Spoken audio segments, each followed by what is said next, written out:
Assalamualaikum warahmatullahi wabarakatuh. Bismillahirrahmanirrahim. Nabi Muhammad itu ketika menaklukkan kota Mekah, dan biaya menaklukkan kota Mekah itu kan biaya perang kan nggak sembarangan, ngabisin segala-galanya, betul nggak?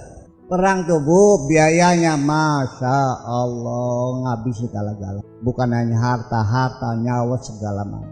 Begitu kota Mekah ditaklukkan, idza jaa nasrullahi wal fathu wa ra'aitan nasa yadkhuluna fi dinillahi afwaja. Setelah mereka pada masuk Islam, fasabbih bihamdi rabbika wastaghfirhu. Ini artinya fasabbih bihamdi rabbika, kamu harus bekerja keras memulihkan kembali pembangunan kota, stabilitasnya dibangun kembali, kondusivitasnya kembali. Fasabbih, bekerja keras. Tasbih itu bekerja keras. Sabah yusriyo tasbihan. Kalau subhana itu isim fi'il, namanya isi masdar, mananya lain lagi, ini kita tangan juga. Wastaghfirhu, dikiranya Kanjeng Nabi disuruh bertasbih, suruh hamdalah, suruh istighfar. Dikiranya menaklukkan kota Mekah kayak orang habis sholat. Subhanallah, subhanallah, subhanallah, subhanallah. Berapa kali? 3 kali. Alhamdulillah, alhamdulillah, alhamdulillah, alhamdulillah. Berapa kali? Astagfirullahaladzim, astagfirullahaladzim. Berapa kali?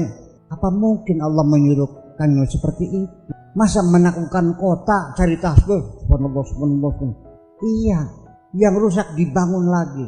Rumah-rumah yang rusak dibangun lagi. Ciptakan damaian. Wastaghfirhu, itu bukan suruh baca istighfar, supaya rekonsiliasi, jangan ada dendam dan kebencian di antara kita. Abu Sufyan, dedekot yang dulu mau membunuh Nabi berulang-ulang, dihukum enggak? Enggak kok. Nabi bilang setelah mereka tawanan di depan semuanya dalam keadaan terbelenggu bertawan perang, Nabi bilang, saudara-saudara tahu tidak apa yang saya lakukan kepada kamu semuanya? Ya, terserah engkau lah. Aku yakin engkau sangat baik, turunan orang baik, Ibnu Karim.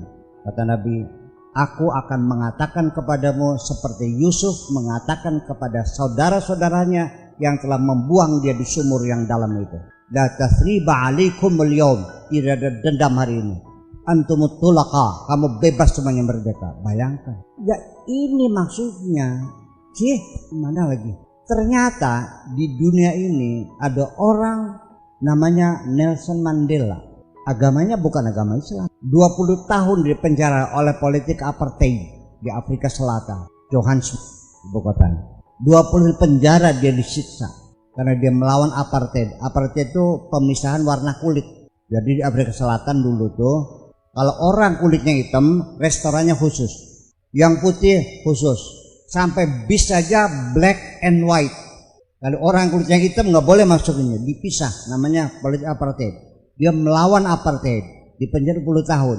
Begitu dia keluar, dia berjuang, menang jadi presiden. Apa yang dibunuh? Tidak ada yang dibunuh. Rekonsiliasi. Kita bangun negara Afrika Selatan, negara kita bersama, yang hitam, yang putih, warga negara yang perlu dilindungi semuanya. Hebat nggak? Ternyata nggak ada yang apresiasi, nggak ada yang menyatakan penghormatan, sanjungan, karena bukan orang Islam. Apakah seperti itu umat Islam? Tidak mau menghargai kebaikan orang lain? Itu kan menjadi tidak elok. Karena jadi nanti kalau ada orang tenggelam di Sungai Cimanuk, tolong, agama kamu apa? Kristen, ujaran kono. Apa begitu umat Islam? Nah ya enggak dong, gimana lagi?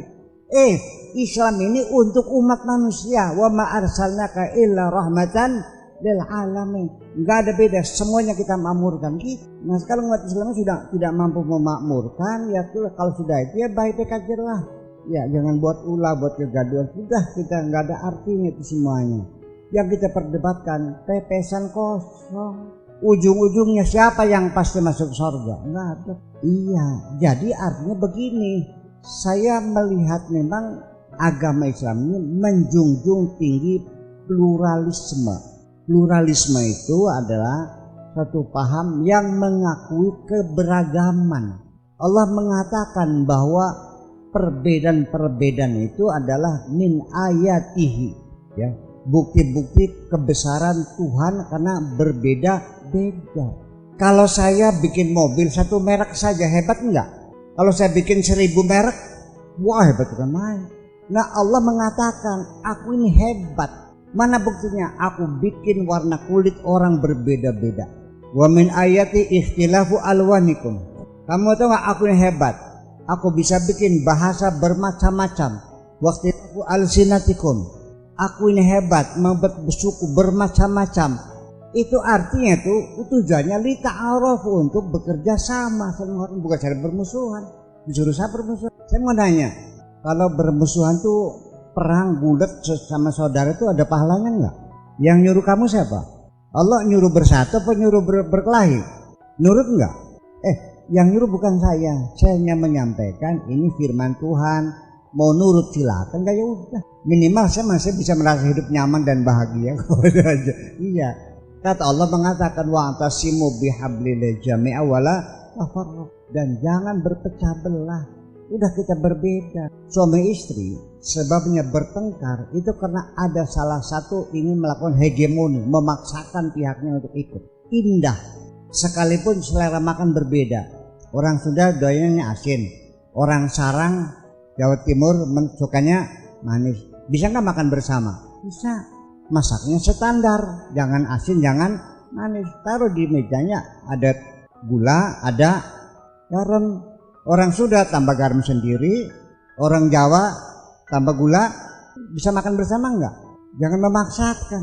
Saya kira kita nyaman kok kalau kita berbeda pendapat. Ya biarkan berbeda, terus mana? Disuruh siapa sama? Ini kan aneh umat Islam nih. Kalau ada orang berbeda pendapat, muncul kebenciannya, disalahkan. Gak ada urusan. Yuk kita berbeda, siap berbeda. Karena pluralitas ini adalah suatu realita dalam kehidupan yang tidak bisa dihindari. Ibu-ibu pernah masuk ke kebun binatang Ragunan nggak, Bu? Ada apa di situnya? Banyak binatang, ada buaya, ada gajah.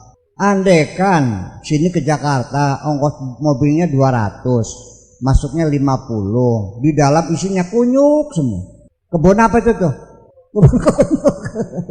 Jadi sengaja Allah bikin berbeda-beda ini supaya kita senang, betul nggak? Kebun saja kalau melati semua, kebun apa namanya? Kebun melati. Kalau taman bunga segala macam ada. Lucu kan?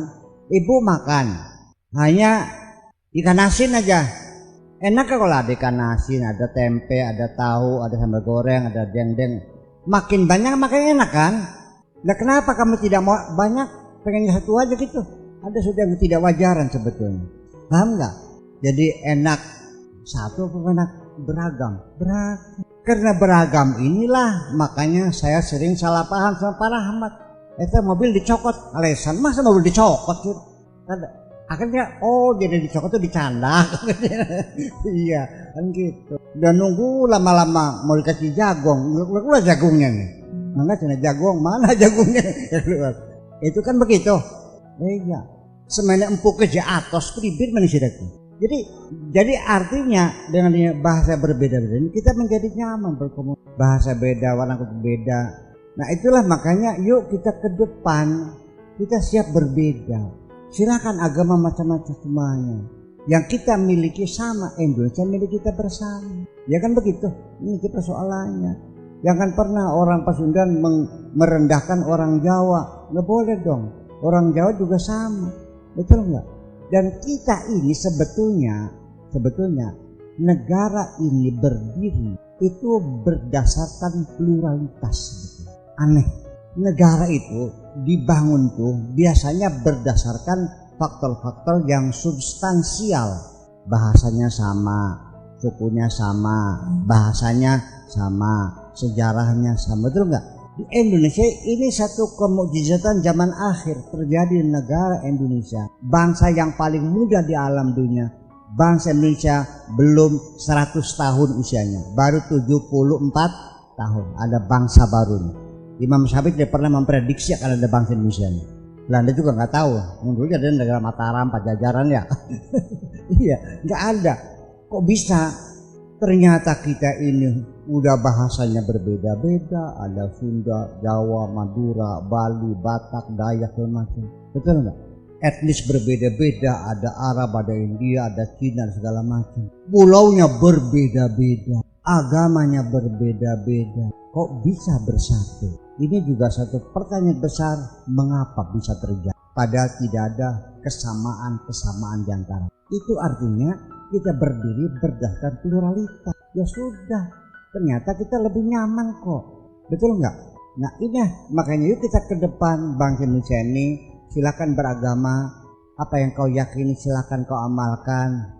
Tidak ada keharusan kau menyalah-nyalahkan orang.